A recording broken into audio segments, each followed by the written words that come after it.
Welcome to our first virtual organ recital featuring Sacramento resident Lars Gjerde, sponsored by the Sacramento chapter of the American Guild of Organists and the concert series of All Saints Episcopal Church, Sacramento, California. My name is Scott Nelson, and I'm the organist choir master here at All Saints, the builder with a vintage bottle of sparkling water or another type of bubbly. Reminder about those crunchy chips and popcorn: open the bags ahead of the event so that the noise won't disturb those around you. That can get very distracting while chewing with others around you. During these challenging times for everyone, the August issue of the American Guild of Organists magazine offered an article on how to survive and thrive during a pandemic by Mary Newton. She suggests that there are three things we can focus upon: strengthening our musical skills, focusing on mental and physical well-being, and reaching out to others. Having just reread that article, I strongly suggest this article to you. Sponsoring this concert today is a way to reach out to our other colleagues, let them know that we care about you and wish you all the best for the future. My greatest joy as an organist is accompanying the congregation. The most frustrating part of this pandemic for me is not being allowed to accompany the singing of a congregation or the choir. Reach out to your organist choir director colleagues and members of your congregation. You'd be surprised at the response you'll receive. This too shall pass. Our artist today, Lars Gjerde, came to Sacramento 2 years ago with other colleagues from the East Coast, and they all became active in our chapter. Lars was scheduled to perform in our All Saints concert series this last March 15th, the weekend that most churches were closed.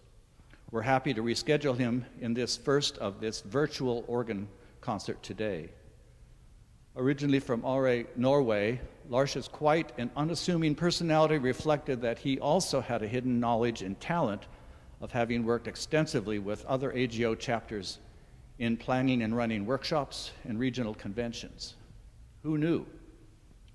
Lars will be giving a verbal program notes during the performance. Lars' program notes and biography are in the description of this video. There is also a virtual reception link through Encore Music Creations via Zoom. So crank up the bass on your stereo, and without further ado, would you please welcome, as loudly as you can, Lars Gjerde.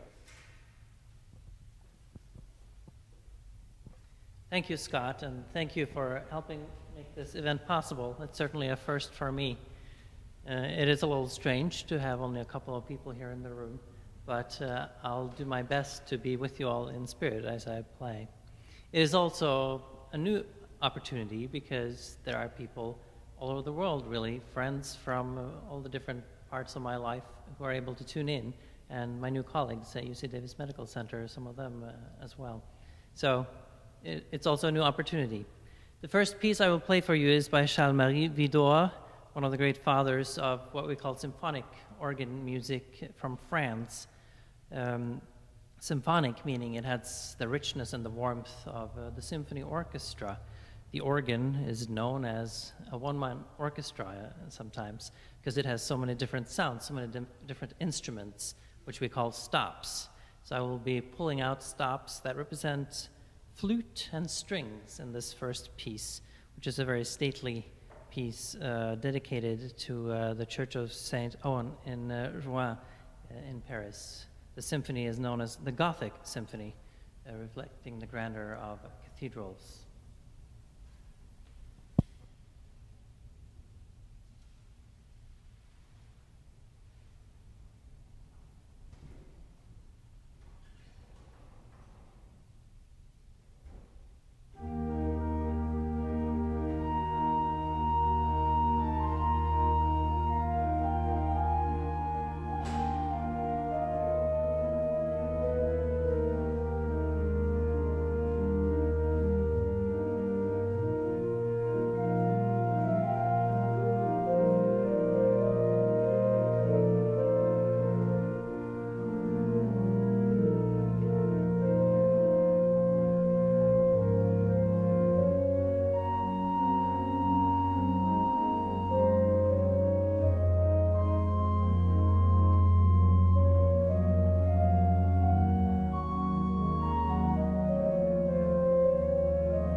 Up next, something completely different. Johann Sebastian Bach, working as music director in Leipzig, Germany, was one of the great masters of church music and of organ music, of course. This next piece is his prelude in C minor, which opens with some massive chords. It's a very rhetorical piece, lots of drama. It's like it's saying something, lots of energy. It's in what's called a ritornello form, so that opening theme keeps coming back, and then there are little variations of themes in between. The sound for this piece is very different. It's the full organ sound using what's called the principals and the mixtures, kind of like pulling out all the stops, which I do with the little buttons that bring those instruments on.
The written program notes that I published beforehand are written more with our American Guild of Organists colleagues in mind, a little bit more of musicological information.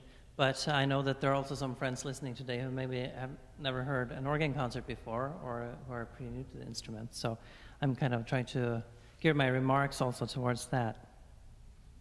The next piece is by Scott Perkins, my page turner here.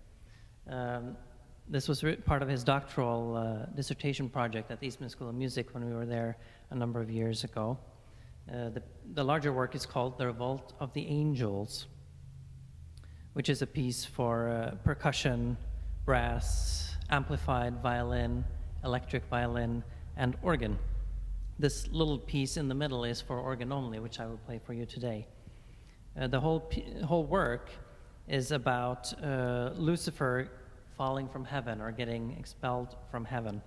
This little movement that I'm going to play is called Yahweh, or God, upon his mountain was jealous of Lucifer. It's a very dramatic little piece with some unusual tones if you're used to traditional melody and harmony.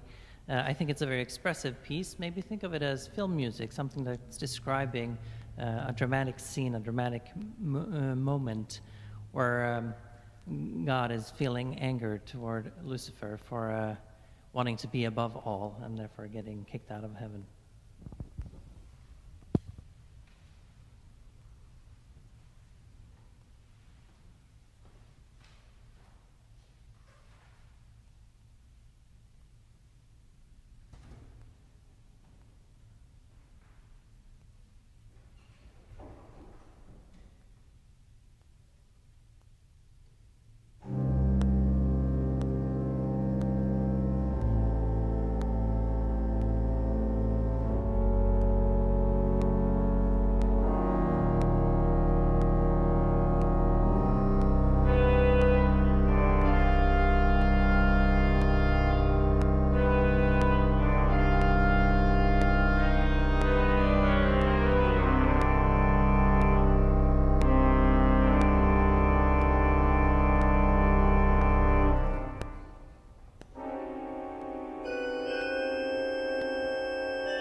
I mentioned that there are many different groups of friends who might be listening to this either now or later.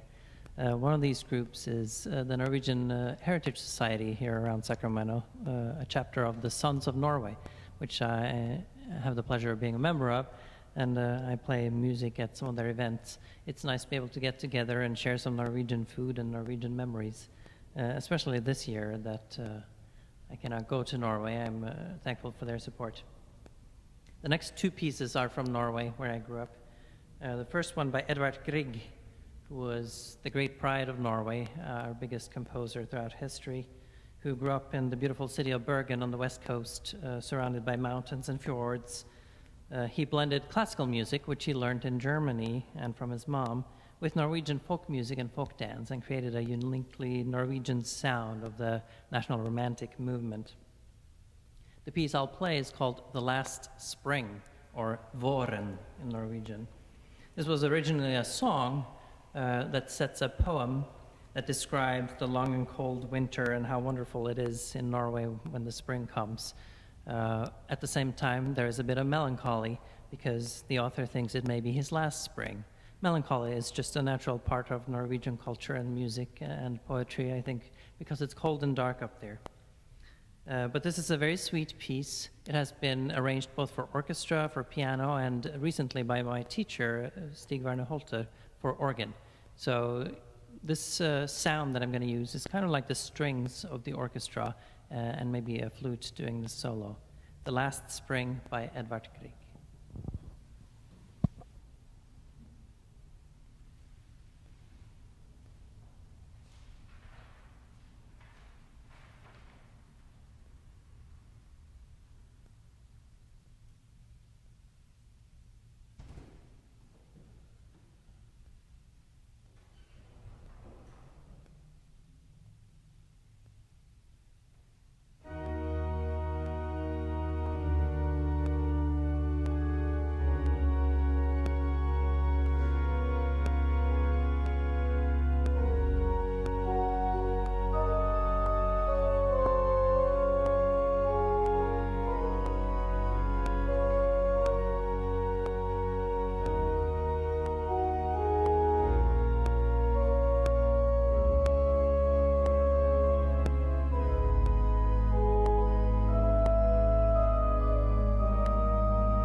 I have another piece from Norway.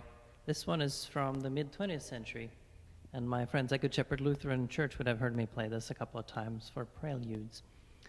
Egil Hovland was a leading composer in Norway in the 20th century. He started out in the 1950s as a leader of the avant-garde, or people who were trying to be shocking, write unexpected music. That was actually the topic of my doctoral work at Eastman. However, the piece I am going to play today is from what Hovland called his neo-friendly style, where he went back to a more traditional musical language of beautiful melodies and harmonies.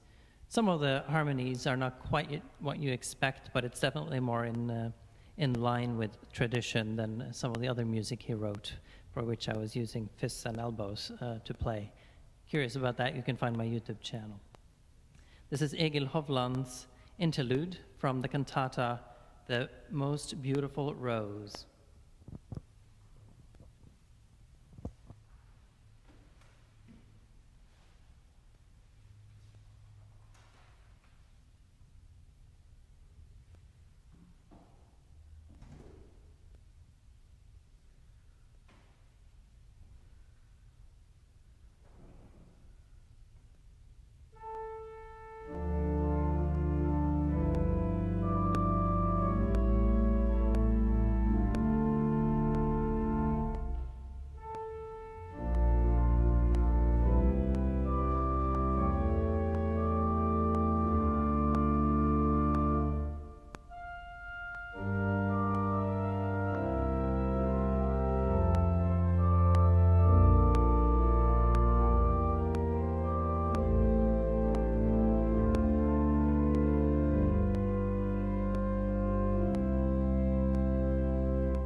France has produced some of the finest organists in history, including a couple of the next ones that are represented in this program.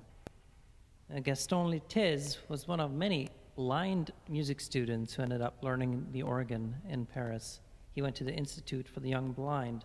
And you can just imagine playing an organ with all these buttons and keys and foot pedals. As a blind person, he would have a very good feeling for where everything was, and it's very impressive that he wrote some very beautiful and complicated music for the instrument.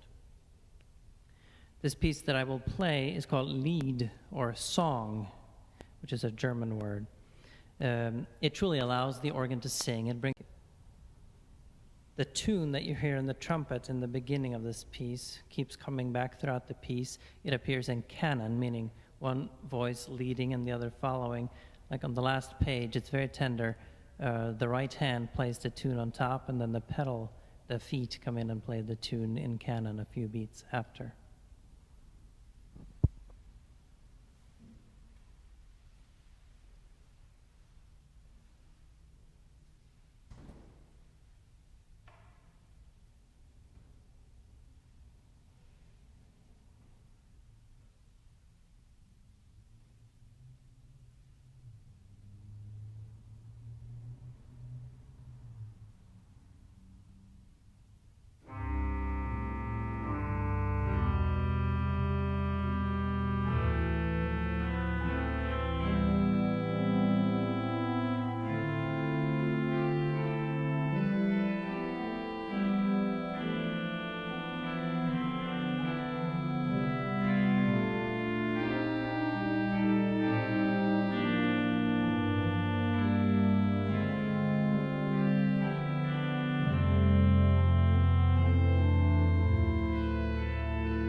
Those of you who are in our chapter of the Organist Guild will have received a Zoom link where you can tune in at 5 o'clock for a little reception for our chapter.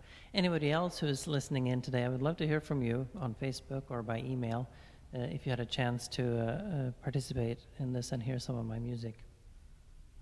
The final piece is by Louis Vierne, one of the greats of French organ composition. He was also born blind, although he gained some partial sight later in life. He didn't have quite the career he wanted. He was passed over for the professorship at the Paris Conservatory twice.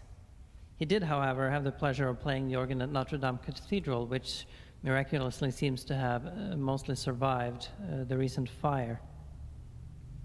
Vierne was going through a lot of distress in 1911 when he wrote this final piece, which is the Allegro Maestoso from his Third Symphony for the organ. He had had personal betrayals, bad health, financial difficulties, etc. So you'll hear that there's a lot of instability and maybe aggression, certainly edginess in the first theme. The second theme that comes in later on is definitely more lyrical, but the battle goes on until the end, and I think it's the distressed theme that wins. Maybe fitting for the year that we're going through and the many challenges that we are experiencing in different ways. Thank you again for tuning in to this live broadcast, my first recital as such. And the recording will be available for a few days if you know somebody who might enjoy it, or if you had connection problems and would like to hear it after it's all completed. Thank you again to everybody who put this program on with us. Here is Vierne's Allegro Maestoso.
Thank you so much for joining us. And to our AGO members, please join us on Zoom in a few minutes.